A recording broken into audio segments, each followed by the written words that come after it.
গোসাই কহেন এই মতো মুরারি গুপতে, পূর্বে আমি পরীক্ষিল তারই মতে। সেই ভক্ত ধন্য যে না ছাড়ে প্রভুর চরণ, সেই প্রভু ধন্য যে না ছাড়ে নিজজন। দুর্দৈবে সেবক যদি যায় অন্য স্থানে, সেই ঠাকুর ধন্য তারে চুলে ধরি আনে। ভালো হইল তোমার ইহা হইল আগমনে, এই ঘরে রহ ইহা হরিদাস শোনে। কৃষ্ণ ভক্তি রসে দহে পরম প্রধান, কৃষ্ণ রস আস্বাদহ লও কৃষ্ণ নাম। কলিযুগ পাবন অবতার পরম করুণাময় শ্রী শ্রী গৌরাঙ্গ সুন্দরীর পরম অন্তরঙ্গ প্রিয় পার্শ্বদ বর্জ্য পূজ্যপাদ শ্রীকৃষ্ণদাস কবিরাজ গোস্বামী মহাশয় তাহার শ্রী শ্রী চৈতন্য চরিতামৃত নামক শ্রী গ্রন্থের অন্তলীলার চতুর্থ পরিচ্ছেদে শ্রী সনাতন গোস্বামী নীলাচলে আগমন এবং বিভিন্ন লীলার বর্ণনা করিতেছেন।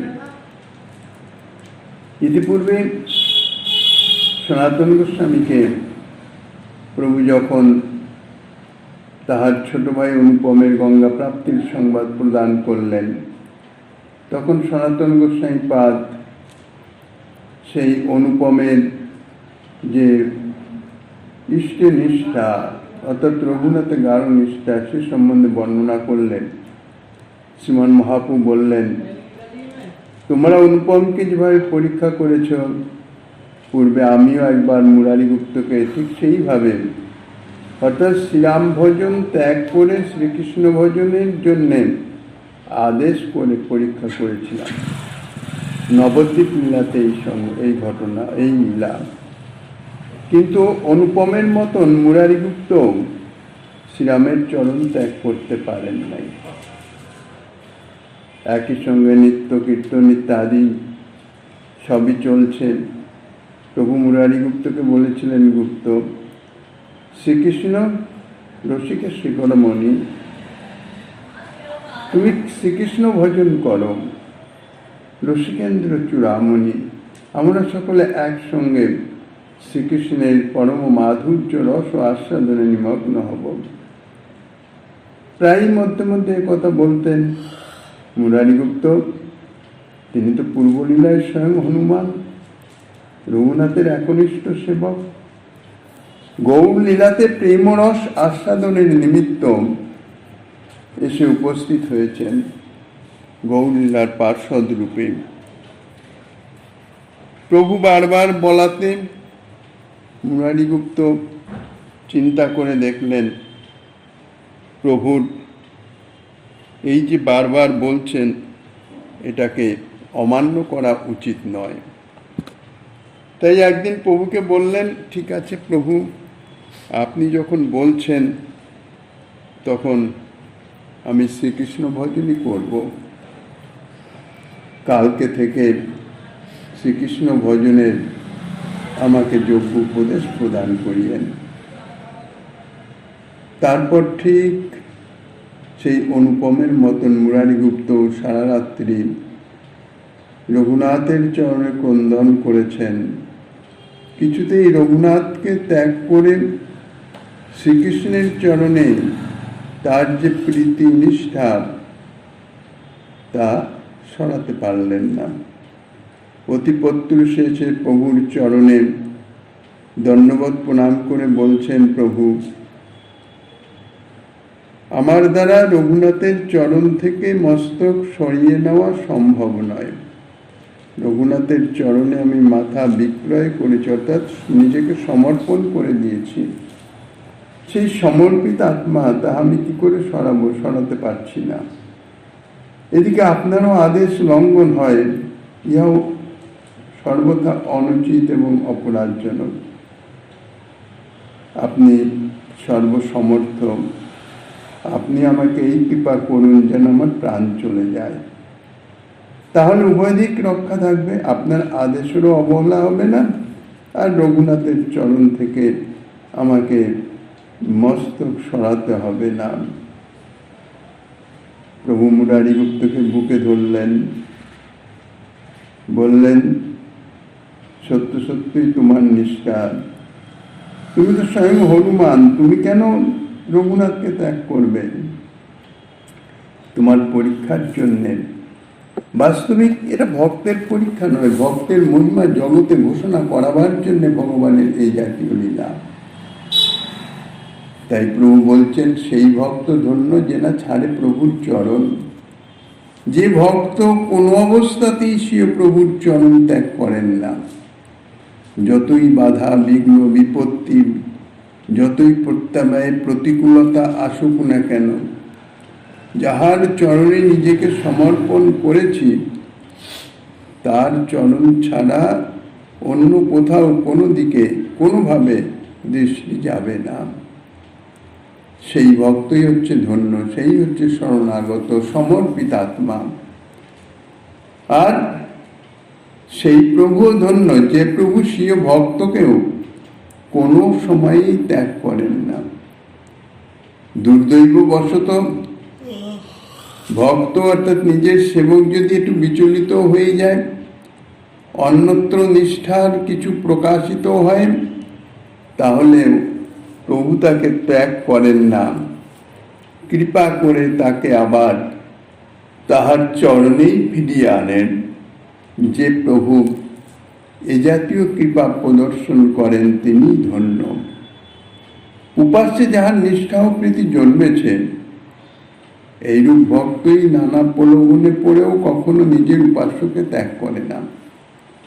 আর উপাস্যে যদি নিষ্ঠা প্রীতি গাঢ়তা না প্রাপ্ত হয়, তাহলে আজ এই উপাস্য কাল ওই উপাস্য, আজ এরও আরাধনা করছে কালকে ওর আরাধনা করছে, সেখানে উপাস্যের প্রতি তো নিষ্ঠা প্রীতি নাই। নিষ্ঠা প্রীতি হচ্ছে নিজের স্বার্থ সিদ্ধির নিমিত্ত, কাজে সে ভক্তই নয়। তো যিনি নিজের উপাস্যকে কখনো ত্যাগ করেন না, সেই ভক্তই ধন্য, তিনি হচ্ছেন ভগবানের যথার্থ কৃপার পাত্র। যেমন নানা প্রলোভনে পতিত হয়েও যে রমণী স্বীয় পতির প্রতি বিশ্বাসঘাতিনী হয় না, পতির যে কোনো অবস্থাই হোক না কেন, যতই দুরবস্থা হোক না কেন, আর অন্য লোকে তাকে নানাভাবে যতই প্রলোভিত করুক না কেন, সে পতির প্রতি তার নিষ্ঠা কখনো ত্যাগ করে না, বিশ্বাস ভঙ্গ করে না, সেই রমণী ধন্যা, সকলের প্রশংসার হার এবং পতির অত্যন্ত প্রিয় পাত্রী হয়। আর যে প্রভু কোনো সময় নিজের সেবককে ত্যাগ করেন না, তিনি ধন্য। তিনি বাস্তবিক ভজনীয় গুণের নিধি, তাঁকেই ভজন করা উচিত। যদিও ভগবান কখনো নিজের ভক্তকে ত্যাগ করেন না, যাকে একবার নিজজন বলে শ্রী ভগবান অঙ্গীকার করেন, তিনি কখনো তাকে ত্যাগ করেন না।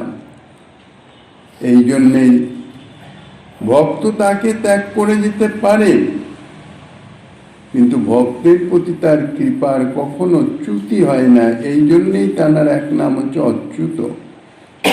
যাকে তিনি নিজজন বলে গ্রহণ করেছেন, কোনো অবস্থাতেই তাকে ত্যাগ করে না। তার দৃষ্টান্ত দাক্ষিণাত্য ভ্রমণের সময় কৃষ্ণদাস শ্রীমন মহাপ্রভুকে ছেড়ে ধন রমণীর লোভে ভট্টমারীদের সঙ্গে গিয়েছিলেন, প্রভুকে ছেড়ে চলে গেছেন। প্রভুর একজনই সেবক,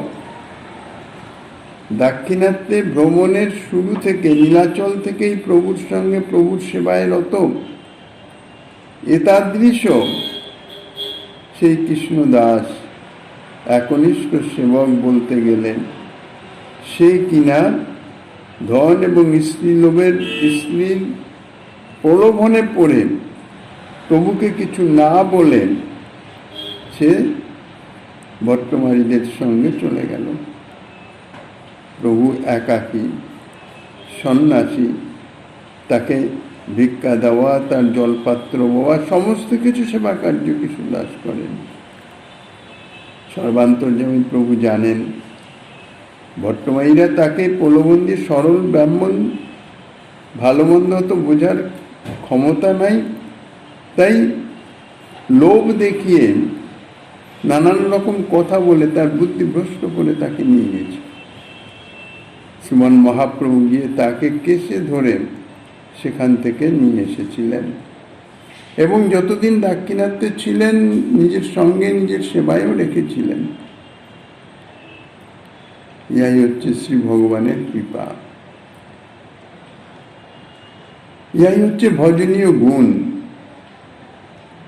মায়ার প্রলোভন হতে সাধককে যদি ভগবান না রক্ষা করেন তাহলে কে রক্ষা করবেন? যিনি এইভাবে নিজের সেবককে রক্ষা করেন তিনি বাস্তবিক ভজনীয় গুণের নিধি। তার চরণে আত্মবিক্রয় করতে কার না ইচ্ছা হয়। তারপর প্রভু সনাতন গোস্বামীপাদকে হরিদাসের সঙ্গে থাকবার জন্য কৃপাদেশ প্রদান করে এবং বললেন কৃষ্ণ ভক্তি রসে দোহে পরম প্রধান। কৃষ্ণ ভক্তিতে যেমন হরিদাস ঠাকুর তেমনি সনাতন গোস্বামী। এবার পরস্পর তোমরা কৃষ্ণ ভক্তি রস আস্বাদন করো। এই বলে প্রভু মধ্যাহ্ন করতে উঠে গেলেন। এত বলি মহাপ্রভু উঠিয়া চলিলা, গোবিন্দ দাঁড়ায় দোহাকে প্রসাদ পাঠাইলাম। এই মতো সনাতন রহে প্রভুর স্থানে জগন্নাথের চক্র দেখি করেন প্রণামে। প্রভু আসি প্রতিদিন মিলে দুইজনে, ইষ্টগোষ্ঠী কৃষ্ণ কথা কহে কতক্ষণে।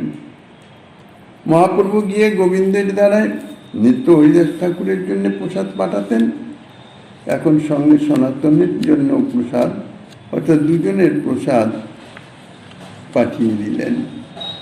সনাতন গোস্বামীপাদ হরিদাস ঠাকুরের সেই কুটির থেকেই সেখান থেকেই জগন্নাথ দেবের চক্র দর্শন করে অর্থাৎ মন্দিরের চূড়ার সেই চক্র দর্শন করে দণ্ডবত প্রণাম জানাতেন। দূরে থেকেই, মন্দিরের ধারে কাছে কখনো যেতেন না। দিব্য প্রসাদ পায় নিত্য জগন্নাথ মন্দিরে, তাহা আসি নিত্যাবশ্য দেন দোহাকারে। মহাপ্রভু নিত্য উপলভোগ দর্শন করে যখন হরিদাস ঠাকুরের নিকটে আসেন তখন জগন্নাথের সেবকগণ প্রভুকে সেই প্রসাদ প্রদান করেন, আর প্রভু সেই প্রসাদ নিয়েই সোজা হরিদাসের বাসাতে আসেন এবং হরিদাস ও সনাতনকে তাহা প্রদান করেন। একদিন আসি প্রভু দোহারে মিলিলা, সনাতনে আচম্বিতে কহিতে লাগিলাম। এইভাবে নিত্য প্রভু আসেন। হরিদাস ঠাকুর এবং সনাতন গোস্বামীপাদকে নিত্যই দিব্য প্রসাদ এনে দেন, একদিনও বাদ যায় না। আর সেই সঙ্গে ইষ্ট গোষ্ঠী কিছুক্ষণ করে তারপর মধ্যাহ্নকৃত্য করতে চলে যান। এরকমভাবে নিত্য চলছে। হঠাৎ একদিন প্রভু কোনো রকম ভূমিকা নাই, কোনো রকম প্রসঙ্গ নাই, হঠাৎ সনাতন গোস্বামীপাদকে বলছেন, সনাতন, দেহত্যাগী কৃষ্ণ না পাইয়ে কোটি দেহ ক্ষণেকে তবে ছাড়িতে পারিয়ে। দেহত্যাগী কৃষ্ণ না পাইয়ে ভজনে, কৃষ্ণ প্রাপ্তের উপায় কোনো নাহি ভক্তি বিনে। সনাতন গোস্বামীপাদ তো মনে মনে সংকল্প করে রেখেছেন রথের চক্রের নিচে নিজের দেহকে বিসর্জন দেবেন। এই সংকল্প করেই তিনি নীলাচলে প্রবেশ করেছেন। সর্বান্তর্যামী প্রভু তা তো জানতে পেরেছেন। এখন এই দেহত্যাগের সংকল্প থেকে সনাতনকে নিবৃত্ত করার জন্যেই বললেন যে, সনাতন, দেহত্যাগ করলেই কৃষ্ণ পাওয়া যায় না। যদি দেহ ত্যাগ করলে কৃষ্ণ পাওয়া যেত তাহলে আমি এক্ষণেই দেহ ত্যাগ করতে পারি। দেহত্যাগে কখনো কৃষ্ণ পাওয়া যায় না। কৃষ্ণ পাওয়ার একমাত্র উপায় হচ্ছে ভজন। ভক্তি ব্যতীত কৃষ্ণ প্রাপ্তির অন্য কোনো উপায় নাই। ভক্তির দ্বারা অর্থাৎ ভক্তি সাধন করতে করতে যখন প্রেম প্রকাশিত হবে, প্রেম প্রাপ্ত হবে, সেই প্রেম লাভই হইল কৃষ্ণকে পাওয়ার একমাত্র উপায়।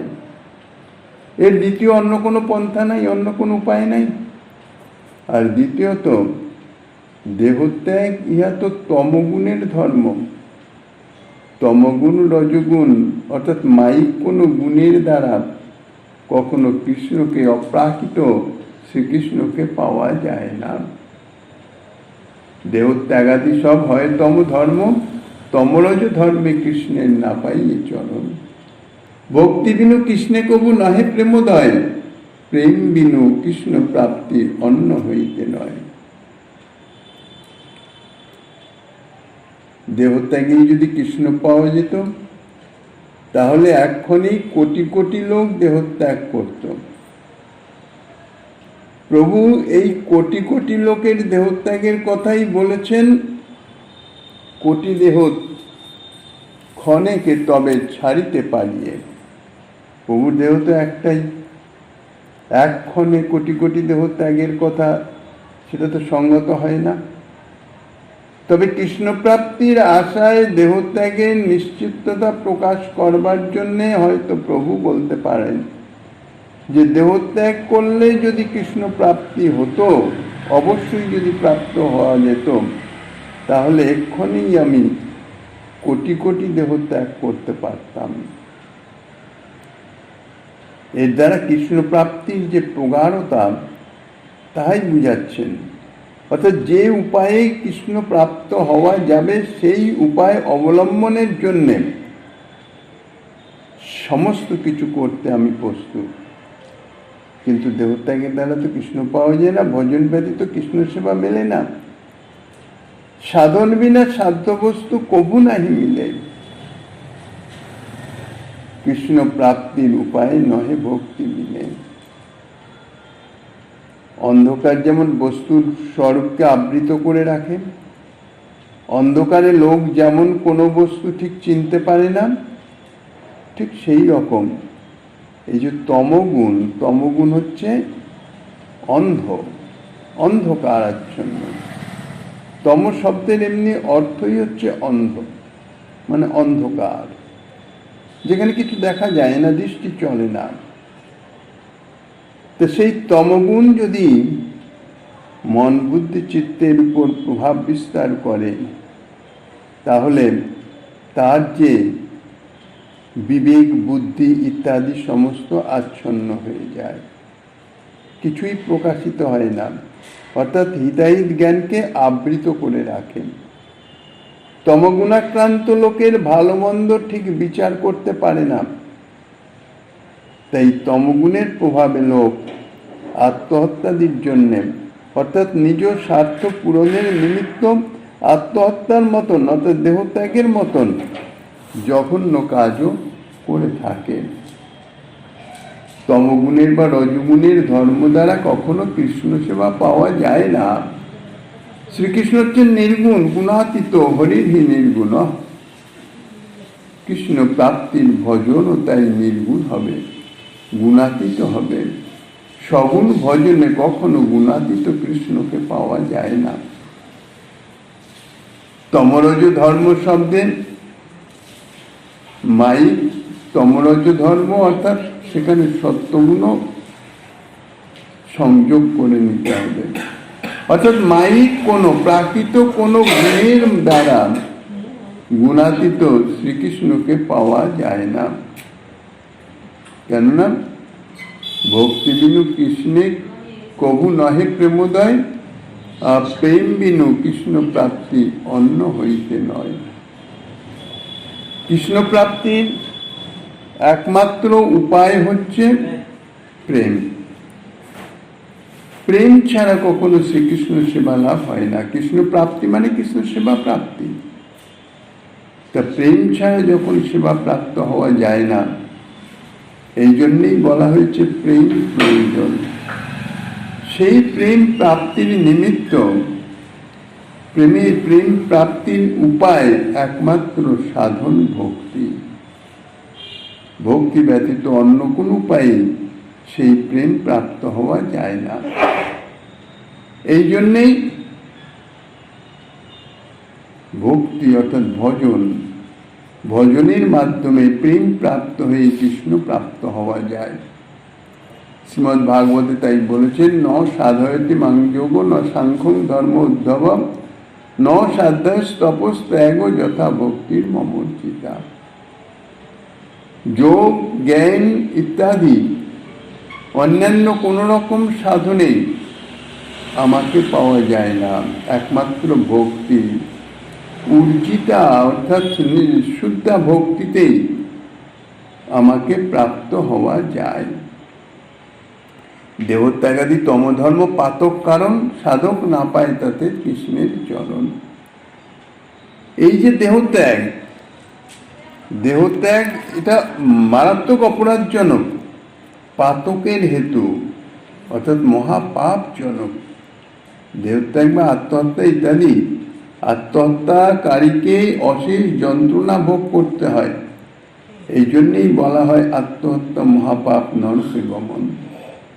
কেউ কেউ মনে করেন এই দেহ দ্বারা অশেষবিধ পাপকর্ম করা হয়েছে, সুতরাং এই দেহ দ্বারা আত্মভজন হওয়ার সম্ভাবনা নাই। কোনো রকমে এই দেহটি যদি নষ্ট করে দেওয়া যায় তাহলে আর একটা নতুন দেহ তো প্রাপ্ত হওয়া যাবে। তা নতুন দেহ প্রাপ্ত হয়ে সেই দেহতে ভজন করব, সেই দেহতে ভজনের সম্ভাবনা হবে। কিন্তু এরকম জল্পনা কল্পনার মূল্য কিছু নাই। কেননা পাপ কর্মের দাগ কেবল স্থূলদেহেই যে পড়ে তাহা নহে, মনের মধ্যে, সূক্ষ্মদেহে এবং মনের মধ্যে সেই পাপ কর্মের একটা সংস্কার, একটা ছাপ বিশেষ রূপে পড়ে থাকে। যখন স্থূলদেহ ত্যাগ করা হয়ে যায় তখন স্থূলদেহ ত্যাগের পরেও সেই পাপ কর্মের যে প্রবৃত্তি, যে সংস্কার, তাহা ওই সূক্ষ্মদেহ এবং মনে আশ্রয় করে। আর এই সূক্ষ্মদেহ যখন আবার একটা স্থূলদেহ প্রাপ্ত হয়, মন এবং সূক্ষ্মদেহ সেটা তো ঠিকই আছে, সেটা তো পূর্বেরই আছে। কাজেই সেই পাপ কার্যের সংস্কার নিয়েই মন, সূক্ষ্ম শরীর তাহার নতুন একটি স্থূলদেহে প্রবেশ করে থাকে। সুতরাং দেহত্যাগ সময় জীবের মনের যে অবস্থা থাকে, নতুন দেহ প্রাপ্তির সময়ও সেই অবস্থাই থাকে। পাপের ছাপ দূর করতে হলে দেহত্যাগের দ্বারা হবে না। সারা জনম পাপ করেছি, আচ্ছা যা করা হয়ে গেছে হয়ে গেছে, এখন পাপ খালনের জন্যে তীব্র ভজন করতে হবে। তীব্র ভজন করলে তবেই ধীরে ধীরে সেই পাপ খালন অর্থাৎ সেই যে পাপের সংস্কার যা মনে বসে গেছে তাহা ধীরে ধীরে ধীরে ধীরে অপসারিত হতে থাকবে। ভজনের দ্বারাই অসৎকর্মের ফল দূরীভূত হতে পারে। ইহজন্মের ভজনের দ্বারাই পরজন্মে ভজনোপযোগী দেহলাভ হওয়ার সম্ভাবনা আছে। বাস্তবিক সনাতনের দেহ পাপের দেহ নয়। সনাতন সাধারণ সাধক জীব নহে, তিনি নিত্যসিদ্ধ ভগবৎ পরিকর। তাকে উপলক্ষ করে শ্রীমন মহাপ্রভু জগতের জীবকে এই সব তত্ত্ব শিক্ষা দিচ্ছেন। প্রেমী ভক্ত বিয়োগে চাহে দেহ ছাড়িতে, প্রেমে কৃষ্ণ মিলে সেও না পারে মরিতে। দেহত্যাগে যদি কৃষ্ণ পাওয়া না যায় তবে যে দেখা যায় কোনো কোনো প্রেমিক ভক্ত কৃষ্ণ প্রাপ্তির উদ্দেশ্যে দেহত্যাগ করতে চান। যেমন দ্বারকা লীলায় দেখা যায় রুক্মিণী দেবী, তিনি পত্র লিখেছিলেন শ্রীকৃষ্ণকে যে যদি শ্রীকৃষ্ণ তাকে গ্রহণ না করেন তাহলে অনশন ব্রত অবলম্বন করে দেহত্যাগ করবেন। গোপীগণও শ্রীকৃষ্ণকে না পেলে দেহত্যাগ করতে চেয়েছিলেন। ছিঞ্চাঙ্গনস্তধামৃত পুরকেন ইত্যাদি শ্লোকে সুখদেব গোস্বামী তা বর্ণনা করেছেন। এই যে প্রেমী ভক্ত তারা দেহত্যাগ করতে চান, তার কারণটা কি? সেটা কি ধরনের দেহত্যাগ? তার উত্তরেই সেটি প্রভু প্রকাশ করছেন যে প্রেমিক ভক্ত শ্রীকৃষ্ণ বিরহে অধীর হয়ে কখনো কখনো দেহত্যাগের জন্য ইচ্ছা করেন। বিরহ যন্ত্রণা আর সহ্য করতে পারছেন না, অসহ্য। কিন্তু তাহাদের সেই দেহত্যাগের সংকল্প কৃষ্ণ প্রাপ্তির উদ্দেশ্যে নয়, কৃষ্ণ বিরহ যন্ত্রণা থেকে রক্ষা পাওয়ার উদ্দেশ্যে। কৃষ্ণ প্রাপ্তির উদ্দেশ্যে তারা দেহত্যাগ করতে চান না, কেননা দেহত্যাগ করলে কৃষ্ণ পাওয়া যায় না। বিরহ যন্ত্রণা থেকে মুক্ত হওয়ার জন্যে তারা মনে করেন যতদিন বেঁচে থাকবো ততদিনেই তো এই যন্ত্রণা ভোগ করতে হবে, মৃত্যু হলে বোধ হয় এই অসহ্য যন্ত্রণার অবসান হবে। তাই তাহারা দেহত্যাগের সংকল্প করেন। দেহত্যাগ করলেই কৃষ্ণকে পাওয়া যাবে একথা তারা কখনো মনে করেন না। বিরহ যন্ত্রণার উৎপীড়ন থেকে রক্ষা পাওয়ার নিমিত্ত তাহারা দেহত্যাগ করতে ইচ্ছুক হলেও তাহাদের দেহত্যাগ করতে হয় না, কেননা প্রেমৈক বর্ষ তত্ত্ব শ্রীকৃষ্ণ, তাদের প্রেমের স্বভাবে শ্রীকৃষ্ণ নিজে এসে দেখা দিয়ে তাহাদের সেই বিরহ দূর করে থাকেন। তাদের কৃষ্ণ বিরহ যন্ত্রণাও থাকে না, আর দেহত্যাগের যে ইচ্ছা তাহাও দূরীভূত হয়ে যায়। তাই বলছেন শ্রীকৃষ্ণের বিরহে দেহ ত্যাগ করতে চাইলেও প্রেমের প্রভাবে কৃষ্ণ এসে প্রেমী ভক্তকে দর্শন দেন। ব্রজগোপীদিগের প্রেমে যে শ্রীকৃষ্ণকেও আকর্ষণ করে তাদের সাক্ষাতে আনয়ন করতে সমর্থ, তা শ্রীকৃষ্ণ নিজ মুখেই স্বীকার করেছেন। দৃষ্টা যদাসিত মৎ স্নেহ ভবতি নাং মদাপনঃ, গাঢ় অনুরাগের বিয়োগ না যায় সহন, তাতে অনুরাগী বাঞ্ছে আপন মরণ। প্রেমী ভক্ত প্রেম যখন প্রগাঢ় হয়ে যায়, এত গাঢ় অনুরাগ যে বিরহ, ক্ষণকাল বিরহ অসহনীয় হয়ে যায়। এটি অনুরাগের ধর্ম। যার গাঢ় অনুরাগ আছে তিনি ক্ষণকালের জন্য বিরহ সহ্য করতে পারেন না। ক্ষণকালের কৃষ্ণ বিরহেও অনুরাগী ভক্ত সেই বিরহ যন্ত্রণা এত অসহনীয় যে সেই যন্ত্রণা থেকে মুক্ত হওয়ার জন্য প্রাণ ত্যাগ করতে ইচ্ছা করেন। অনুরাগেরই ধর্ম, অনুরাগেরই বস্তু শক্তি। যে অনুরাগের মধ্যে শ্রীকৃষ্ণ প্রীতির বাসনা ব্যতীত অন্য কোনো বাসনার ক্ষীণ ছায়াও প্রবেশ করতে পারে না, তাহাকেই বলা হয় গাঢ় অনুরাগ। এ সম্বন্ধে শ্রীমদ্ ভাগবতের একটি শ্লোকের উদ্ধৃতি দিয়েছেন। শ্রীমন মহাপ্রভু গিরিধারীলালের কৃপা হলে আগামী দিনে আস্বাদনের বাসনা রেখে অন্ধকার শ্রী চৈতন্য কথার এখানেই বিশ্রাম।